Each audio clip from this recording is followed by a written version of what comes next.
Merci Seigneur, natiki vidéo oyo na maboko na nzambe ya Israël pour ntakoka liboso ya Satan.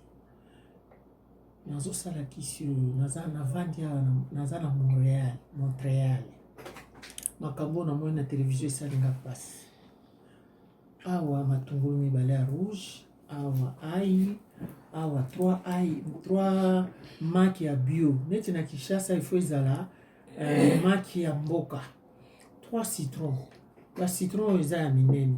Siko ba citron na biso ya jaune oyo ezalaka na gambela ou bien na zigida. Lokolo eza minene okozora na gambela na zigida ozwa yango 4 ou bien 5. Bon, awa olongoli kaka jaune bœuf otie na bol. 3.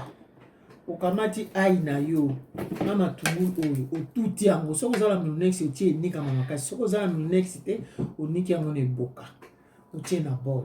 Osali mélange ya matungulu ai na jaune bœuf 3 maki ya bio na citron na yo. Après neti na Kinshasa osombi miel na mesure ya coca.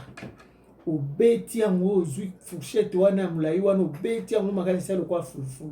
Après ozwi miel na yo otie. O eza kisi ya poison na kanda ya juge na biso muto amayela tiki bana na ye mwana suka na 6 ans. Poison ekomeli biso na Kisasa na Congo lokola likambo. Na mboka na biso makambo ezalaki te Seigneur.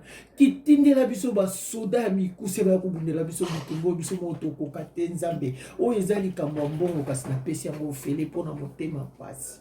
Oyo akosala kisi oyo akokufa na poison te. Okamati osali yango oluki mulangi ya munene osaleli mobali na kena mosala ozwi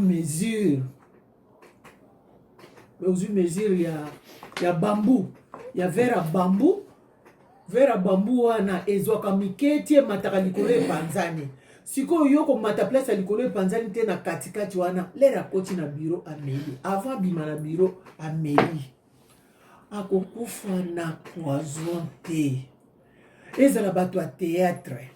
Mama Watu, Ursule, Renate, Monsanto, Raisi, Omari, bopanza boyebisa baninga na bino.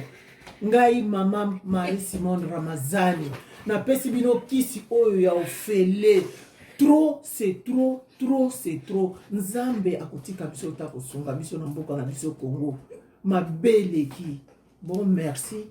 Émission na ngai oyo yango na sali oyo amoni ayebisi moninga. Oyo amoni ayebisi moninga. Merci Seigneur. Bye.